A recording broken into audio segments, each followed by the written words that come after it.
Something happened inside Buckingham Palace that the royal family reportedly never wanted getting out. This was not a royal wedding, not a birth announcement, and definitely not one of those glittering public ceremonies packed with their cameras and smiling crowds. What unfolded behind those palace doors was far more serious, and the tension inside the building was impossible to ignore. Late into the night, a sealed crimson document was reportedly carried through the palace corridors under heavy secrecy. According to insiders, even senior aides were told to clear the hallway before a single signature was added. That alone raised eyebrows across royal circles. And when Princess Anne finally walked out of the private chamber beside King Charles III, people watching closely noticed the look on her face immediately. She did not appear relaxed or ceremonial. Her expression looked sharp, focused, and deeply serious, like someone carrying the weight of a major decision.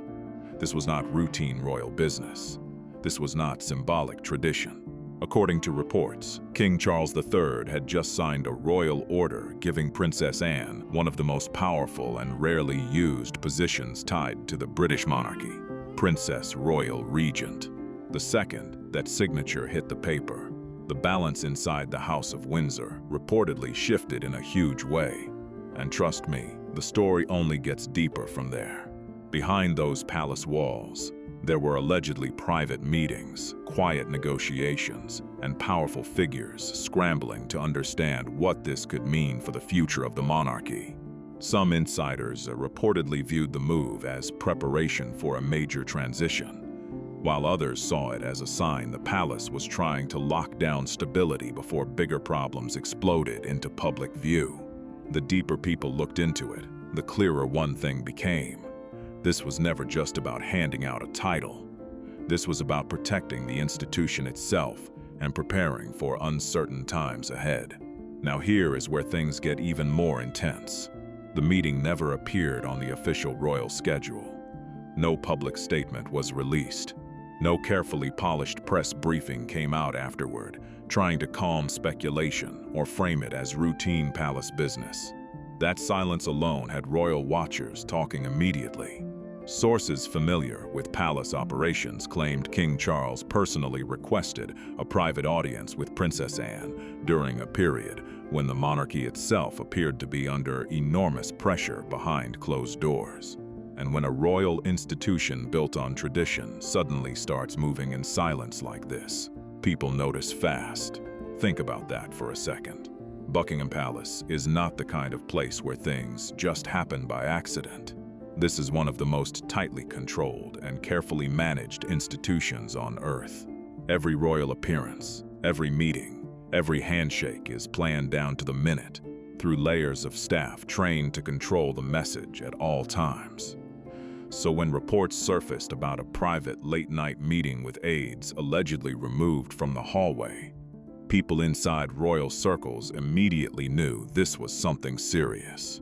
Meetings like that do not happen randomly, especially not in the middle of the night with staff reportedly told to stay away from the corridor.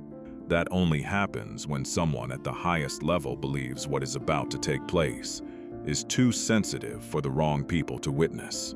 And inside Buckingham Palace, secrecy at that level always means one thing: power is shifting somewhere behind the scenes. People familiar with the atmosphere inside the palace that night described King Charles as visibly exhausted, but not hesitant. And that difference matters more than most people realize. Fatigue can come from pressure, illness, or non-stop responsibility. But uncertainty, that cuts much deeper because it shakes the structure itself. According to insiders, Charles looked like a man carrying enormous weight physically, yet mentally he seemed completely locked into the decision he was about to make. One source reportedly described the mood in the room as resolute, emotional, not chaotic, just firm and final. The kind of energy that appears when someone has already wrestled with a difficult choice privately and finally accepted. There is no turning back anymore. So, what exactly was hidden inside that sealed crimson dispatch everyone keeps talking about? That is where the story takes another unexpected turn. For years, Sir Timothy Lawrence has stayed in the background of royal life, always present, always loyal, but rarely the center of attention. His name almost never dominates headlines, and unlike many connected to the monarchy, he has never built a public image around fame or spectacle. He is not known for flashy appearances or dramatic interviews. In fact, many people outside royal watchers barely know who he is at all. But longtime observers of the royal family understand something important. Inside the House of Windsor, silence can be powerful. Sometimes the quietest figures are the ones trusted the most, and Sir Timothy reportedly mastered that role perfectly. Born in 1955, Lawrence built his reputation through discipline and structure rather than celebrity. Before entering royal life, he served as a respected naval officer, where precision, control, and calm thinking shaped his entire career. He graduated from Durham University and steadily rose through the Royal Navy ranks with a reputation for professionalism and discretion. Former colleagues described him as methodical, polite, and extremely careful with sensitive matters, qualities that carry huge value inside royal circles, where trust is treated like gold. And by the 1980s, his path was about to collide directly with destiny in a way nobody could have predicted. Appointed as an equerry to Queen Elizabeth II, Sir Timothy Lawrence stepped straight into the inner engine room of the royal household. This was not a decorative role or symbolic position. It meant real responsibility behind the scenes. He managed schedules, traveled with the Queen, and learned quickly how the monarchy operates through precision, discipline, and absolute discretion. Inside that controlled environment, trust is everything, and every move matters. And it was during this service that something quietly significant began to unfold. He crossed paths with Princess Anne, the only daughter of Queen Elizabeth II. At that time, Anne was going through intense personal pressure. Her marriage to Captain Mark Phillips was breaking down, and the press was circling constantly, searching for any sign of scandal or weakness. But inside that chaos, something unexpected formed, a quiet connection. Timothy Lawrence stood out from the usual crowd around her. He was disciplined, calm, and steady in a way that felt grounding rather than performative. Not loud, not flashy, just consistent. And in a world like the royal household, that kind of personality carries real weight. Over time, what began as professional trust reportedly grew into something deeper and more personal. By 1992, the bond between them had become undeniable. That December, in a modest ceremony at Crathie Kirk near Balmoral, Princess Anne married Timothy Lawrence. No massive spectacle, no overwhelming royal display, just a quiet ceremony built on sincerity rather than show. But what made this moment unusual was not just the wedding itself, it was what came after. Unlike many who enter royal circles, Timothy Lawrence did not receive a wave of titles, status upgrades, or public honors at the time. No princely designation, no dramatic elevation into the spotlight. Instead, he remained exactly what he had always been in public eyes. Her husband, positioned quietly behind the royal stage, but always close enough to matter. And that position never really changed. Through decades of state events, official tours, royal funerals, and moments of internal family tension, Sir Timothy remained present, not as the headline figure, but as the steady presence operating just behind it all. His role was not loud, but it was consistent. And in monarchy, consistency is power in its own quiet form. So when King Charles III recently awarded him the Knight Grand Cross of the Royal Victorian Order, people who understand royal symbolism immediately paid attention. Because in the monarchy, honors are never just awards. They often signal timing, intention, and internal alignment. This was not seen as a casual gesture. It was seen as a message wrapped in tradition. After more than 30 years of loyalty to the crown and to Princess Anne, the man who never chased recognition has finally been formally honored in a significant way. But what makes this moment so intriguing is the interpretation behind it. Is it pure gratitude, a quiet strategic move, or the opening signal of something shifting deeper inside the royal structure? That question is now hanging heavily over the palace corridors. This is where the so-called love triangle that many royal watchers whisper about begins to take shape inside the royal orbit. Long before Queen Camilla officially stepped into the royal spotlight, there was already a complicated web of connections forming behind palaced doors, and almost nobody outside those elite circles noticed what was really going on. It wasn't the typical fairy tale romance either. It was Princess Anne, known for her practicality and strong will, and Andrew Parker Bowles, a striking British Army officer with a reputation for charm and discipline. In the early 1970s, the two reportedly shared a close bond that went far beyond casual friendship. Palace whispers at the time suggested a real emotional connection, something genuine, not just social appearances or polite association. Some insiders even described it as deeply emotional and intense. But then everything shifted, not because of public scandal or royal backlash in the usual dramatic sense, but because of something far more rigid and institutional: religion. Andrew was a devout Catholic, and at the time, royal expectations around marriage were extremely strict. A Protestant princess marrying a Catholic officer was viewed as highly problematic within the structure of the monarchy. And just like that, the relationship reportedly came to an end, quietly, without public explanation or dramatic statements. Anne and Andrew went in different directions, carrying what some suggest were unspoken feelings and unresolved emotion beneath the surface. Then Camilla Shand enters the picture more clearly.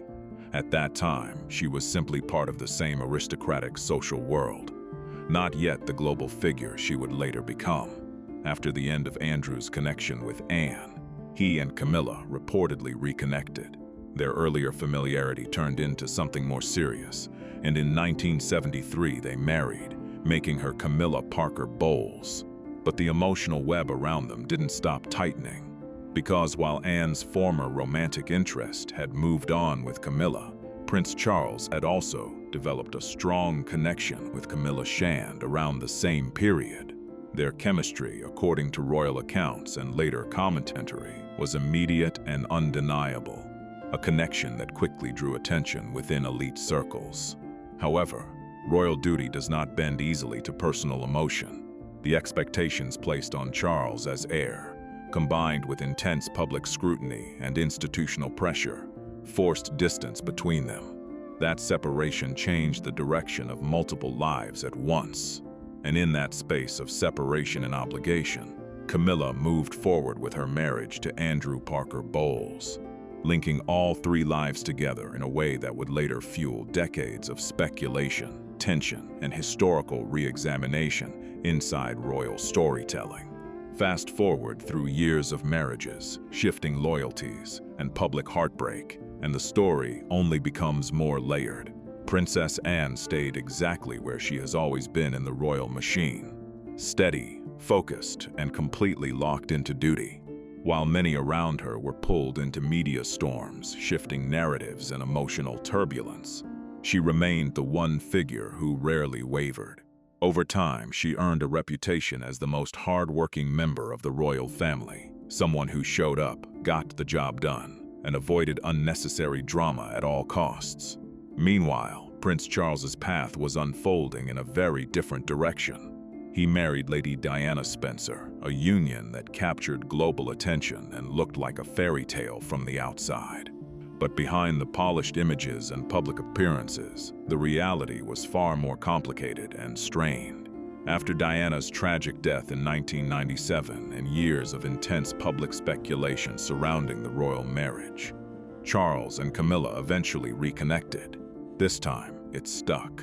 They married in 2005, and over the years, Camilla gradually transitioned from one of the monarchy's most controversial figures into queen consort. What once began as a tangled network of relationships between four young people slowly transformed into a long, complicated royal timeline filled with emotion, duty, and consequence.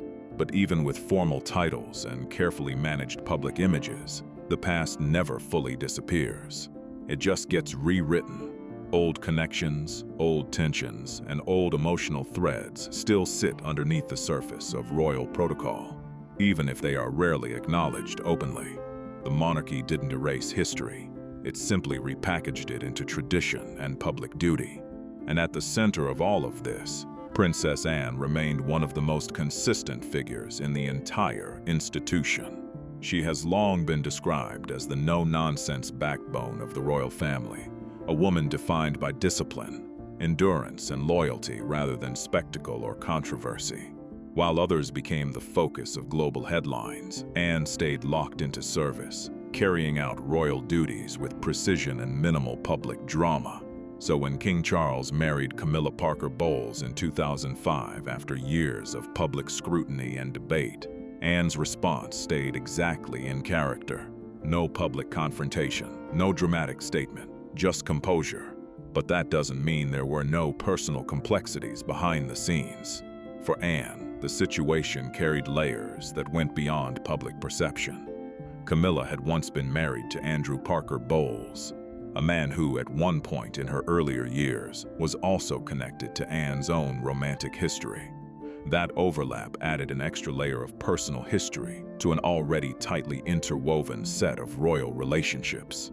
And in a family where personal history and public duty constantly collide, nothing is ever as simple as it looks on the surface. That tangled royal history was never something that could simply be brushed aside. When you combine Camilla and Charles's relationship with the way it shook long-standing royal tradition in the public eye, it becomes clear why Princess Anne handled everything with strict emotional distance rather than open confrontation. There were no explosive interviews, no public disputes, no dramatic statements aimed at the press. Princess Anne never publicly insulted Camilla, and she never attempted to interfere with the relationship either. But according to those close to the royal household, there was still a noticeable tension whenever the two women were in the same space. Not loud, not chaotic, just a quiet, heavy atmosphere that people around them could feel instantly. They didn't openly clash, but they also didn't naturally connect. Anne, shaped by decades of rigid duty, structure, and traditional royal expectations, reportedly found herself standing opposite Camilla's more relaxed and modern approach to royal life.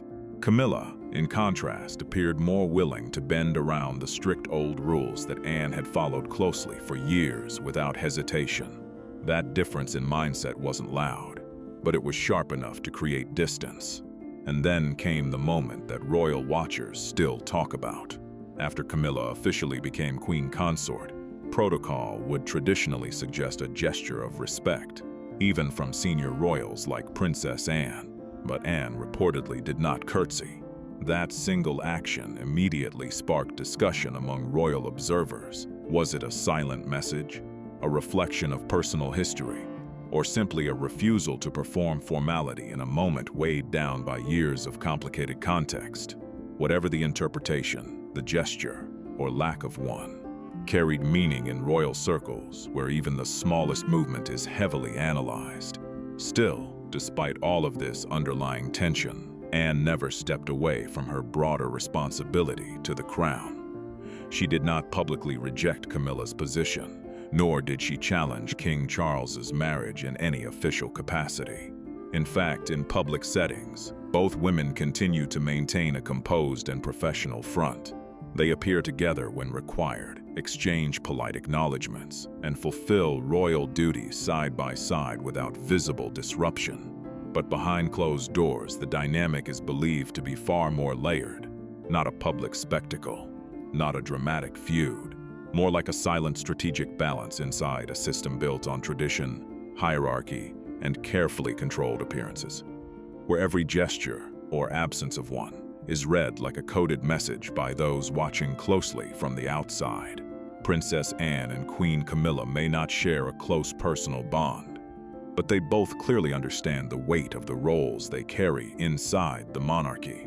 In a world where image is everything and even the smallest glance can turn into global headlines, their story sits in a strange space: quiet tension, controlled professionalism, and a constant balance between private emotion and public duty. Let's dig into Camilla's long road toward acceptance and how it unfolded alongside Anne's famously firm and unshakable presence. Princess Anne has always stood apart in the royal family. Known for her no-nonsense attitude, sharp focus, and relentless work ethic, the 74-year-old Princess Royal is widely recognized as one of King Charles's most trusted allies. Their bond didn't form overnight. It was built over decades of shared experience inside the pressures of royal life. Anne and Charles grew up only 2 years apart, and as children they were often closely connected while Queen Elizabeth II and Prince Philip were away on official duties. Those early years created a strong sibling link that only deepened as they grew older. For them, the crown was never treated like a distant symbol. It was responsibility, shared, understood, and carried together. While others in the royal family often appeared burdened or conflicted by the weight of tradition, Anne and Charles reportedly approached it as a joint duty that tied them together in a different way. Unlike many others in the family, Anne is known for speaking her mind without hesitation. Even when speaking directly to the king, she has earned respect for her honesty and direct approach. That kind of straightforwardness is rare inside royal circles, and Charles is said to value it deeply. She is one of the few people he fully trusts without reservation. During his coronation, that trust was made visible when he appointed her to the historic role of Gold Stick-in-Waiting, a position with deep ceremonial roots, once associated with protecting the monarch during major state occasions. It was not just symbolic decoration, it was a public signal of confidence in her loyalty and presence. Behind palace doors, Anne is often described as someone Charles turns to when decisions become difficult or politically sensitive. She is known for giving blunt, honest feedback, even when it goes against what he may want to hear. But their relationship is not only built on duty and serious conversations. There is also a lighter, more human side. The siblings share a dry, sharp sense of humor that often breaks through the formality of royal life. At public events, they have been seen laughing together, exchanging teasing remarks, and showing a warmth that only comes from long family history. At a charity event at Buckingham Palace, Anne once jokingly thanked Charles for allowing her to use the space, adding with a smile, "It does help." A classic example of her understated humor turning a formal royal setting into something far more relaxed and human. Their closeness has also led to occasional amusing confusion in public. On one occasion, Anne was mistakenly introduced as the Prince of Wales. Without hesitation, she reportedly responded with a dry remark, "There's a worry." Another time, Charles recalled being mistaken for the Princess Royal while visiting a care home in Scotland, and Anne later laughed about it, adding, "And I am wearing trousers today." It's these playful, easy exchanges that really reveal the comfort between them. In a royal world where most conversations are measured, filtered, and carefully shaped for public perception, their bond stands out as something more natural and relaxed. Through every chapter of their lives, that connection has held strong, rare, steady, and quietly powerful. From the excitement of Princess Anne's Olympic years to the deep sorrow of Queen Elizabeth II's passing in 2022, their shared journey has been marked by both triumph and loss. During those painful moments of mourning, Anne and Charles were often seen side by side at public appearances, leaning on each other in a way that didn't require many words. In situations like that, silence often says more than speeches ever could. Where language fell short, shared history and mutual understanding filled the gap. Princess Anne's character is a big part of why she is so widely respected across the monarchy and beyond. She chose a different path for her children, Zara and Peter, deliberately raising them without royal titles so they could grow up with more freedom and less pressure from royal expectations. Her courage also shows up in royal history in a very direct way. During a kidnapping attempt in 1974, she famously responded with the now well-known line, "Not bloody likely," a moment that has since become symbolic of her fearless and unshaken personality under pressure. That same mix of humor, toughness, and humility continues to define her today. Even King Charles is not immune to her sharp wit. Anne is reportedly known to call him Old Bean, a playful and affectionate nickname that reflects their sibling familiarity. But behind that humor is also a deeper reality. A man who has endured immense pressure, responsibility, and sacrifice throughout his life, much of which is only fully understood within the royal circle itself. And that brings us to another quieter moment that carried meaning beneath the surface. A subtle promotion that didn't make headlines in a dramatic way, but still spoke volumes to those who understand royal symbolism. It first appeared in a short line of print, almost easy to miss, tucked inside the royal court circular, among routine appointments and official notices. On the surface, it looked like just another entry in the day's royal business. But in monarchy, nothing is ever just routine to those who know how to read between the lines. King Charles III had elevated Sir Timothy Lawrence, Princess Anne's husband, from Knight Commander to Knight Grand Cross of the Royal Victorian Order, the highest rank within that historic Order of Honor. On paper, it looked like formal recognition, clean, official, and understated. But underneath that polished structure, the gesture carried deeper weight. The Royal Victorian Order, founded by Queen Victoria in 1896, is unique within the British honor system. It is not awarded through political recommendation or committee decision, and it is not shaped by public pressure or media influence. Instead, it is the monarch's personal way of expressing direct gratitude and recognition. So when the king personally elevated Sir Timothy to its highest rank, it was widely interpreted in royal circles as more than ceremony. It was a signal wrapped in tradition, and in the world of royalty, signals like that are never ignored. This was not about ceremony or simple formal recognition. It was about something deeper: trust, loyalty, and decades of quiet service that rarely get public attention. The rank of Knight Grand Cross is not handed out casually. It sits at the very top of the Royal Victorian Order, a space reserved for a very small and select group of individuals. Those who hold it include figures close to the core of royal life: Queen Camilla, Catherine, Princess of Wales, and the Duchess of Edinburgh among them.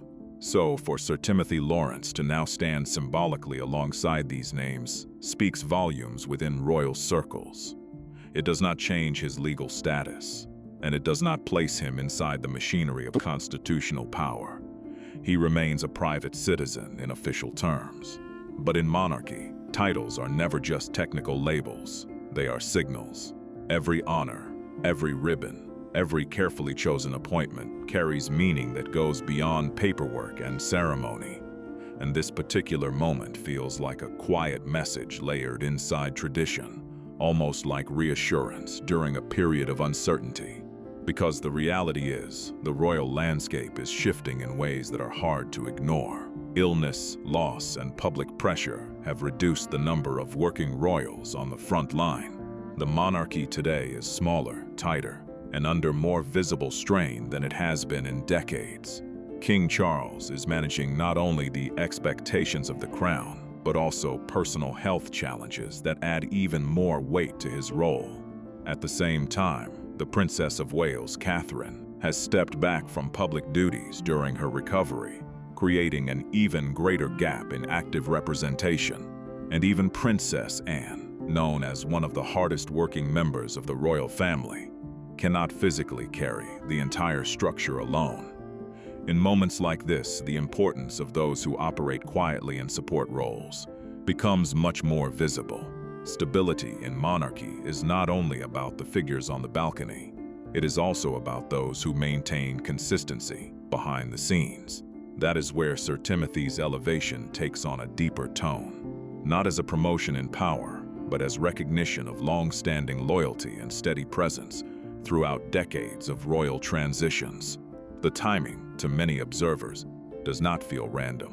It feels deliberate, almost carefully placed within a broader moment of change. As the royal family continues to redefine its public image, King Charles may be sending a subtle but powerful message. That loyalty still matters, that service still matters, and that silence and steadiness can carry their own kind of influence within the institution. Sometimes the most meaningful signals are not spoken aloud.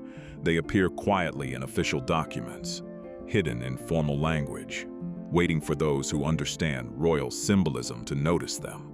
And that raises the question many are now asking. Is this simply a reward for decades of loyalty, or a carefully coded message about the future direction of the monarchy?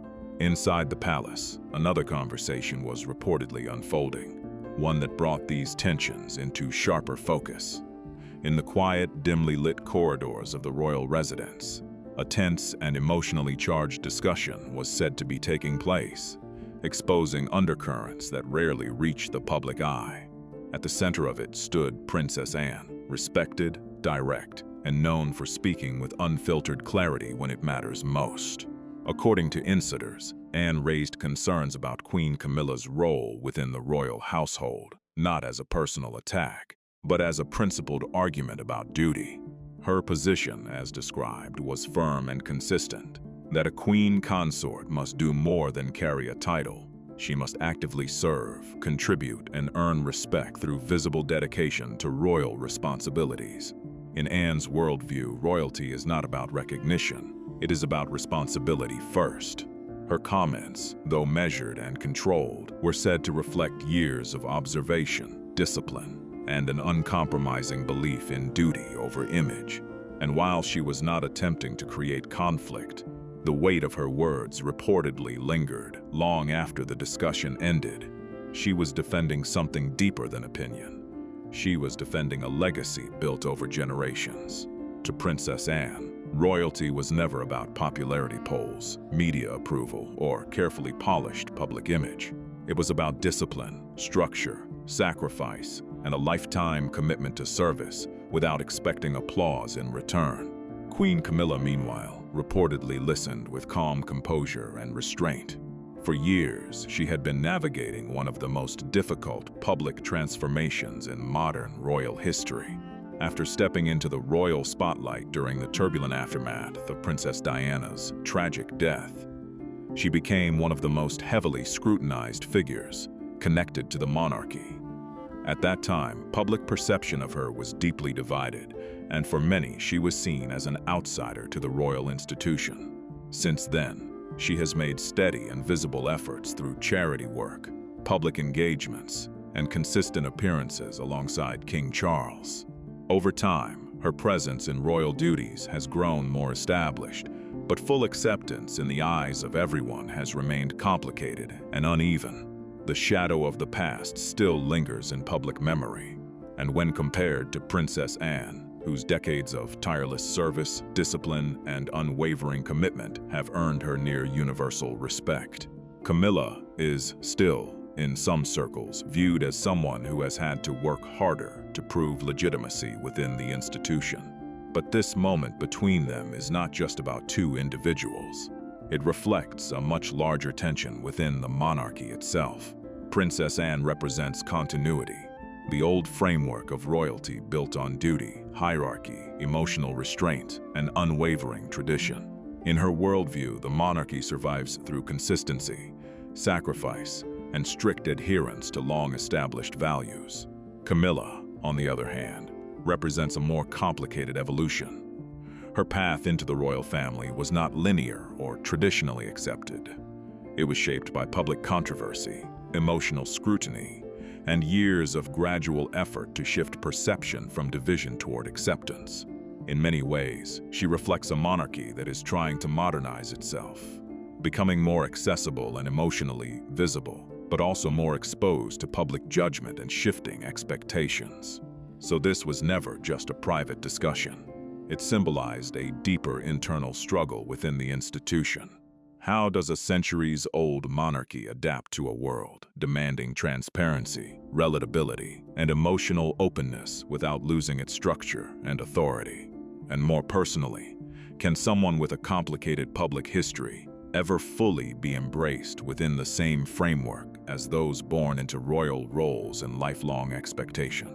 Those questions lingered heavily even after the conversation ended. Princess Anne, consistent as ever, reportedly left the room with calm composure and quiet dignity, offering nothing outwardly dramatic, only her familiar sense of discipline and restraint. Queen Camilla remained for a moment longer, poised on the surface, but likely carrying the quiet pressure of expectations that have followed her for decades. In that moment, the palace room felt less like a place of conversation and more like a reflection of something larger unfolding within the monarchy itself. A system caught between tradition and transformation, not just deciding who holds titles, but defining what those titles will even mean for the next generation. The answer, it seems, sits somewhere in that fragile space between Princess Anne's unwavering devotion to duty and Queen Camilla's long, complicated journey toward acceptance.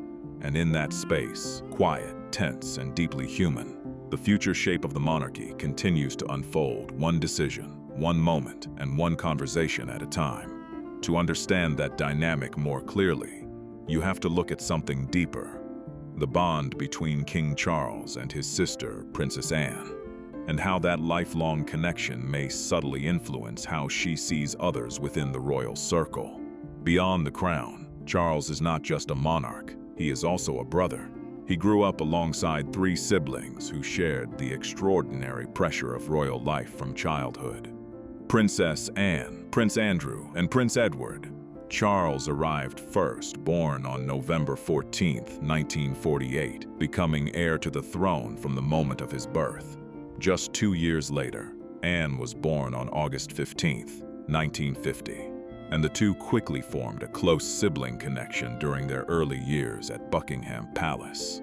As children, they spent much of their time in the same royal environment, navigating a world shaped by duty, structure, and constant public expectation. A decade later, Prince Andrew was born in 1960, followed by Prince Edward in 1964, creating a significant age gap within the family dynamic. With nearly 15 years between the eldest and youngest, Charles naturally stepped into a more guiding, protective role as the older brother within the group. Growing up inside the royal household was anything but ordinary. The siblings were frequently seen alongside Queen Elizabeth II during her historic reign, appearing at ceremonies, supporting official engagements, and gradually learning what it meant to live inside a monarchy that demanded discipline above all else. As they matured, each sibling developed their own identity within the royal structure, but their shared loyalty to the institution remained intact throughout their lives. That loyalty has continued into the present day. Since King Charles ascended the throne and later began facing health challenges, Princess Anne and Prince Edward have remained steady pillars of support behind the scenes. Their presence reflects a long-standing pattern, standing beside their brother during moments of transition, just as they once stood beside their mother during her reign. That sense of unity is not just symbolic, it is deeply personal. And King Charles has shown that same familial awareness in return. When Princess Anne suffered a concussion and minor injuries during an incident at her country home in June 2024, Buckingham Palace issued a warm statement on his behalf, sending public wishes for her recovery. It was a small but meaningful reminder that behind the institution, there are still siblings who care for each other beyond titles and duty. Like their parents before them, all four siblings built families of their own, expanding the royal lineage into the next generation. King Charles has two sons, Prince William and Prince Harry, while Anne, Andrew, and Edward each have 2 children, giving Queen Elizabeth II a total of 8 grandchildren. Princess Anne was the first of the siblings to marry, tying the knot with Olympic equestrian Mark Phillips in 1973. Together they had 2 children, Peter and Zara, and made the deliberate decision not to grant them royal titles, allowing them to grow up with more privacy and a life closer to normality outside the pressures of the monarchy. And that choice alone speaks volumes about her mindset: duty to the crown, but a desire to balance it with grounded family life wherever possible. Prince Andrew's chapter in the family timeline came in 1986, when he married Sarah Ferguson, a union that was reportedly introduced through Princess Diana, adding yet another layer to the already tightly interwoven royal relationships. The couple went on to have 2 daughters, Princess Beatrice and Princess Eugenie, before eventually separating in the 1990s, marking another shift in the family structure that unfolded under intense public attention.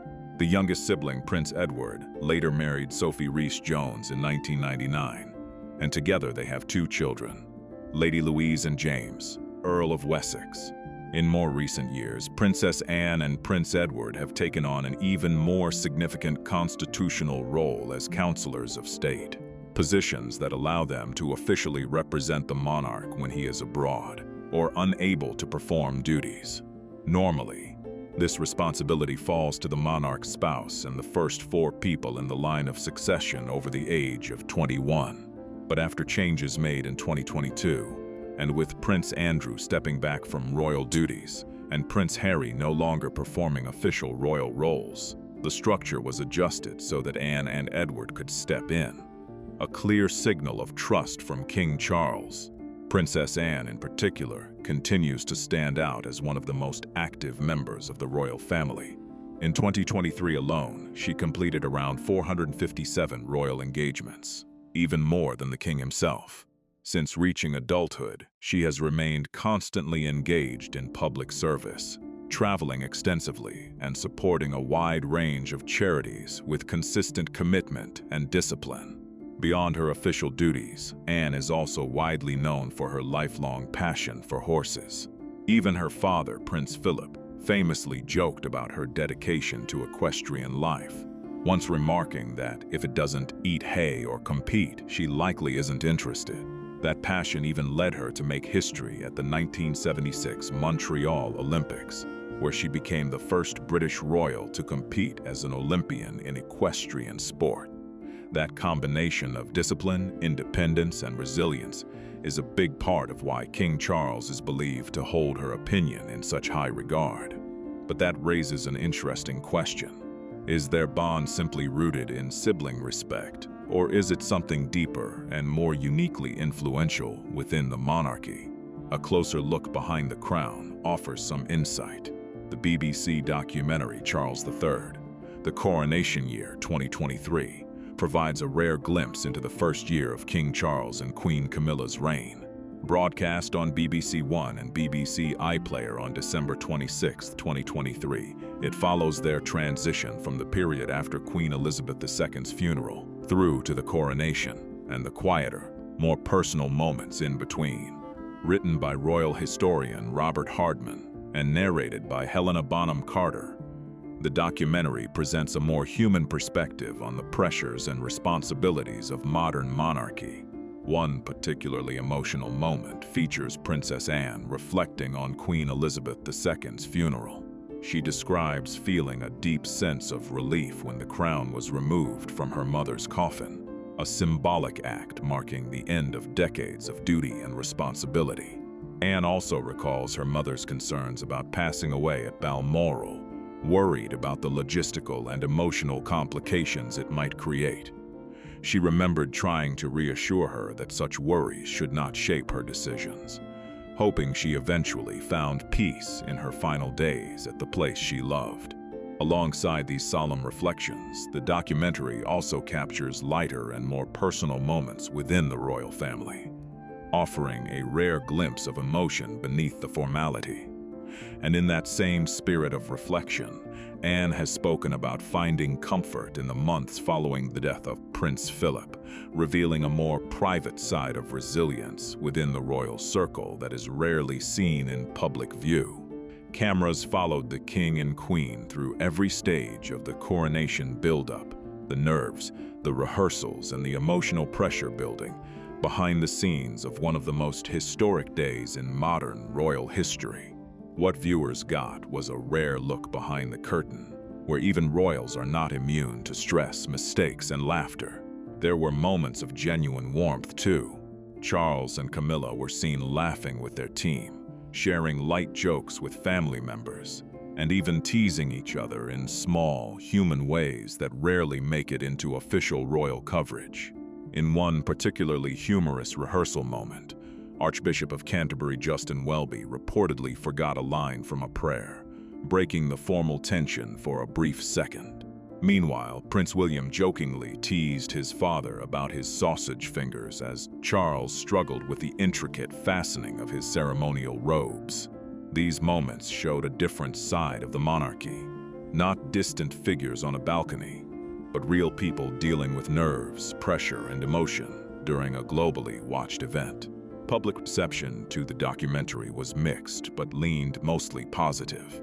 BBC royal correspondent Shaw Coughlin described it as a warm and sympathetic portrayal of the new reign, noting that it carefully avoided diving into controversy. There was no focus on tensions involving Prince Harry, Prince Andrew, or protests surrounding the coronation, a choice that some viewers noticed immediately.